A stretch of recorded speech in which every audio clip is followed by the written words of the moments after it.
안녕하세요. 다바른 말씀 사역원의 임경복 목사입니다.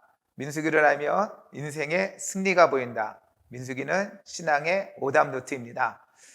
지금까지 민수기 1에서 4장까지 함께 살펴보았는데요. 1에서 4장은 인구조사에 관한 말씀이죠. 1에서 2장은 이스라엘 12지파에 대한 인구조사이고 1장 첫 번째 인구조사, 2장 각 지파의 진과 행군의 배치에 관한 말씀입니다. 3, 4장은 레위 지파에 관한 말씀이고 레위인의 직무와 계수에 관하여서 알게 해줍니다. 1에서 4장은 인구조사에 대한 말씀이고 더 나아가 이스라엘이 어떠한 사람들인가 정체성에 관한 말씀이죠. 이스라엘은 하나님의 군대이고 또 그들의 사역은 하나님을 섬기는 자로 부르심을 받았다라고 하는 것이 1에서 4장의 중요한 메시지가 되어집니다. 이와 같은 이스라엘의 정체성에 관한 말씀에서 1에서 4장은 이스라엘을 하나님의 군대로 소집하고 또 준비하고 또 준비시켰다면 이제 5장, 6장의 말씀은 정결에 대한 말씀입니다. 이스라엘의 정체성에서 이제는 그들이 어떠한 사람들이 되어야 되는가 정결에 관한 그런 말씀이 되어지죠.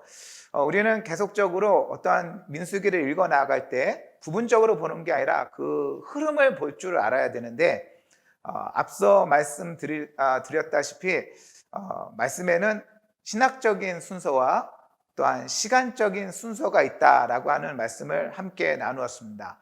민수기는 단순하게 시간적인 흐름으로 배열되어진 것이 아니라 또한 주제별로 또 신학적인 의미를 가지고 전개되어지고 있죠. 이스라엘의 정체성에 관한 말씀을 하신 후에 이제 우리들 가운데 요구하시고 또 교훈하시고 또 가르치시는 것은 이스라엘은 정결한 공동체가 돼야 된다라고 하는 메시지를 주고 있는 것이에요. 그래서 5장은 공동체의 정결에 대한 말씀, 그리고 6장은 나시린의 서원을 통하여 우리들 가운데 정결에 대해서 또 더 나아가면 거룩에 대해서 교훈해 주죠. 민수기 5장은 크게 부정한 사람의 격리, 부정한 사람을 격리하고 또 두 번째로는 그 손해배상법에 관한 죄에 대한 배상에 대한 말씀이 나오고요. 또 세 번째로는 의심의 법에 대한 그러한 세 가지 이야기로 구성되어져 있습니다. 먼저 첫 번째 단락으로 부정한 자를 격리시키는데 부정한 자의 격리에 해당하는 사람은 나병 환자, 그리고 유출병 환자, 그리고 주검으로 인해서 부정한 사람들을 공동체 내에서 진영에서 분리시키죠. 진영 바깥으로 내쫓게 되어집니다. 왜냐하면 이스라엘 공동체에는 하나님이 함께 하시고 또 이스라엘 공동체는 거룩한 공동체가 되어야 되기 때문에 정결한 공동체를 위해서 나병 환자, 또 유출병 환자, 주검으로 부정케 되어진 그러한 사람들을 이 진영에서 바깥으로 격리시키죠. 이 세 부류를 어떻게 볼 것인가 라고 하는 것을 좀 성경 안에서 살펴봐야 되는데 연관되어지는 것은 레위기 말씀과 연관 지을 수 있습니다. 레위기 13장, 14장은 나병 환자에 대한 정결 의식, 정결 규례가 레위기 13장, 14장의 말씀이고 15장은 유출병에 대한 말씀이에요. 순서가 같이 가고 있어요. 나병 환자, 유출병. 더 나아가 16장은 속죄일에 관한 규례인데 16장의 말씀은 또 주검으로 부정케 된 사람과 연관되어서 살펴볼 수 있습니다. 단순하게 이들을 공동체 바깥으로 내쫓고 또 격리시켰다라고 하는 것에 주목할 것이 아니라 그들이 주는 메시지가 무엇인가라고 하는 것을 좀 살펴볼 수 있죠. 나병은 또 한센시병이라고도 하고 또 오늘날 우리가 이야기하는 그 나병과 동일한 병인지에 대해서는 조금 논란의 소지가 있기는 해요. 보다 중요한 것은 이 나병과 유출병과 죽음으로 말미암아 부정케 된 사람을 통하여 주시는 메시지의 문제죠. 나병이라고 하는 것은 인간의 본성적인 죄성, 본성적인 죄를 우리들 가운데 가르치고요. 이 유출병이라고 하는 것은 우리의 본성으로부터 죄악된 심령으로부터 나오는 여러 가지 죄악들, 또 죽음으로 말미암아 부정케 된 사람은 죄에 대한 결과를 우리들 가운데 보여준다라고 정리할 수가 있는 것이죠. 이와 같은 죄의 모습을 바라보면서 우리가 하나님 앞에 거룩한 사람, 정결한 사람이 돼야 된다라고 하는 것을 이 공동체 차원에서 보여주시는 그런 말씀입니다. 두 번째 단락은 손해배상법, 또 죄에 대한 배상인데, 이전의 말씀이 속죄죄에 관련된 말씀이라면 이번의 말씀은 속건죄, 배상에 대한 말씀과 관련이 되어지죠. 죄는 속죄의 부분과 배상의 부분이 함께 가게 되어져 있는 것이에요. 성경에 배상은 20%죠. 5분의 1을 원금에 또 더해가지고 배상하게 되어지는데 반드시 갚게 되어 있어요. 그러니까 뭐 잘못했다 하면 그냥 끝나는 것이 아니라 그 잘못에 대한 배상까지 이루어지게 되어지는데 당사자에게 배상하는 것은 물론이고요. 당사자가 없을 때는 친족에게, 또 친족도 없을 때는 제사장에게 갚음을 통하여 죄는 반드시 책임을 묻는다라고 하는 것을 우리가 살펴볼 수 있죠. 이 속건죄에 대한 말씀, 손해배상법 속건죄에 대한 말씀은 또 레위기 6장 1절에서 7절의 말씀을 통하여 우리가 잘 살펴볼 수 있습니다. 죄는 우리가 이와 같이 속죄에 대한 부분과 배상에 대한 부분이 있고요. 또 공동체에 관한 말씀과 또 개인에 대한 말씀이 있고요. 더 나아가 죄라고 하는 것은 하나님께 향한 죄의 영역이 있고 또 사람에게 향한 죄의 영역이 있다라고 하는 것을 이 두 번째 단락에서 우리는 한번 되새겨 볼 수가 있습니다. 세 번째 단락은 그 의심의 소재에 관한 말씀인데요. 다른 말씀에 비해서 앞에 있는 부정한 자들을 그 부정한 자의 격리의 문제, 또 손해배상법에 대한 문제는 본문 말씀에 비해서 굉장히 짧아요. 그러나 의심의 소재의 분량은 굉장히 좀 많은 것을 살펴볼 수 있어요. 성경은 때때로 한 절로 강조하기도 하고 아주 작은 단어로 강조하는 그런 말씀도 있지만 또 때때로는 많은 분량을 통하여 그 분량 자체가 중요성을 우리들 가운데 교훈해 주시는 그런 말씀도 있는 것이죠. 의심의 소재에 대한 말씀은 민수기 5장에 상당한 분량을 가지고 있다. 그만큼 성경에서 중요하게 다루고 있다라고 하는 것을 우리가 좀 살펴볼, 또 생각해 볼 여지는 있습니다. 단순하게 남녀의 문제라고 보기는 힘들고요. 단순하게 남자, 여자의 문제라고 보기에는 좀 차별적이기도 하죠.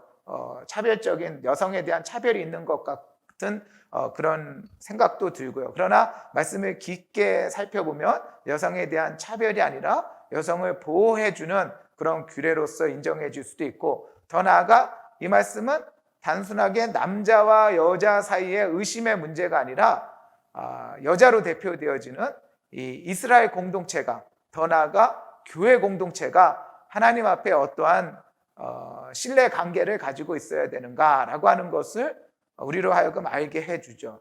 5장은 이 공동체의 정결에 대한 큰 흐름을 가지고 있는데요. 우리가 하나님 앞에 죄의 부분을 우리가 회개하고 죄의 부분을 멀리하고 죄의 부분을 없이 하는 그러한 부분들이 있고, 또 한편으로는 죄에 대한 배상에 대한 부분이 있고, 더 나아가 순례의 길을 떠나는 이스라엘 공동체가, 믿음 생활을 하는 교회 공동체가 하나님과 어떠한 관계 속에 있어야 되는가라고 하는 그러한 메시지로 조금 폭넓게 또 깊이 있는 메시지로 받아들일 수 있습니다. 의심의 소재를 드리는 그런 경우는 두 가지인데요. 첫째, 아내가 탈선하여, 그냥 끝이 아니라요, 탈선하여 남편에게 신의를 저버리고 그 더러워짐을 인하여, 말씀 그렇게 표현하고 있는데요. 우리가 지난번에도 살펴보았다시피 같은 말을 반복한다는 것은 의미가 있는 것이에요. 아내가 탈선하여, 진리를 벗어난 거고 정도를 벗어난 거죠.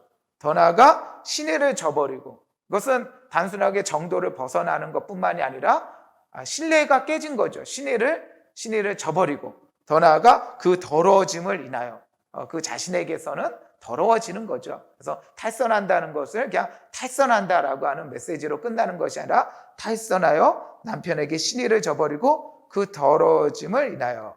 우리가 하나님 관계에서도 이와 같이 탈선하면 하나님과의 관계의 신의를 저버리는 것이고 더 나아가 더러워지는 거예요. 그래서 탈선하면 안 되죠. 그래서 이와 같이 탈선하여 남편이 의심하는 그러한 경우고요. 둘째는 아내가 더럽혀지지 아니하였어도 아내는 아무 문제가 없어요. 아내는 아무 문제가 없는데 남편이 뭐 의처증이라든지 또 어떠한 의심이 되어서 그 아내를 의심하는 그러한 경우, 두 가지 경우를 말씀하고 있는데, 그래서 이와 같은 경우에 의심의 소재가 되어지는데요. 이 의심의 소재 안에는 보니까 기름과 유황이 없다. 하나님 앞에 드리는 소재는 하나님 앞에 감사와 또 기쁨으로 하나님 앞에 드리죠. 그러나 의심의 소재는 기쁨과 즐거움에 또 하나님 앞에 드리는 그런 소재가 아니라 죄의 여부 또 의심의 그 여부를 가리기 위해서 드려지는 소재이기 때문에 기름과 유황이 제해되어지는 것을 살펴볼 수 있고요. 그래서 이와 같이 의심의 소재를 또 드리는데 특별한 일을 하죠. 그래서 성소에 들어갈 때 제사장은 보통 자신을 깨끗이 하기 위해서 수족을 물두멍에서 씻고 들어가게 되어지는데, 이 규례를 행하기 위해서 반대로 이번에는 토기에 정결한 물을 담고 그 안에 성막 그 바닥에 티끌을 그 안에 넣어서 이 제의를 행하는 그러한 특별한 물을 만들게 되어지죠. 이제 제사장이 저주의 말을 하게 되어지는데, 제사장은 여인을 여호와 앞에 세웁니다. 여호와 앞에 세우고 그의 머리를 풀게 하고, 그리고 기억나게 하는 소재물, 의심의 소재물이죠. 의심의 소재물을 여인에게 두 손에 들게 하고, 제사장은 저주가 되게 하는 쓴물을 제사장이 자기 손에 들고 여인에게 저주의 맹세를 하게 하죠. 그래서 내가 내 남편을 두고 또 탈선하여 몸을 더럽혀서 내 남편 아닌 사람과 동침하였으면 여호와께서 내 넓적다리를 마르게 하고 내 배가 부어서 내 백성 중에 저주거리와 맹세거리가 되게 하실지라 라고 이렇게 저주하게 되어집니다. 이 저주되게 하는 물이 내 창자에 들어가서 내 배를 붓게 하고 내 넓적다리를 마르게 하리라. 참 무서운 말이죠. 이러한 저주의 말을 하게 되어지는데, 제사장이 저주의 말을 두루마리에 써가지고 그 글자를 그 쓴물에 그 토기에 담긴 그 물에 빨아서 이거는 어떻게 보면 상징적인 행위죠. 두루마리의 저주의 말씀이 쓴물에 옮겨지는 그러한 상징적인 행위가 되어서 이와 같은 일들을 하게 되어집니다. 그래서 여인이 그 물을 마시는데, 만일 여인이 탈선한 일이 없고 또 탈선한 일이 없으면 축복을 받게 되어서 남편과의 관계도 회복되어지고 또 여인이 잉태하는 그러한 축복을 받게 되어지는 그러한 역사가 나타나죠.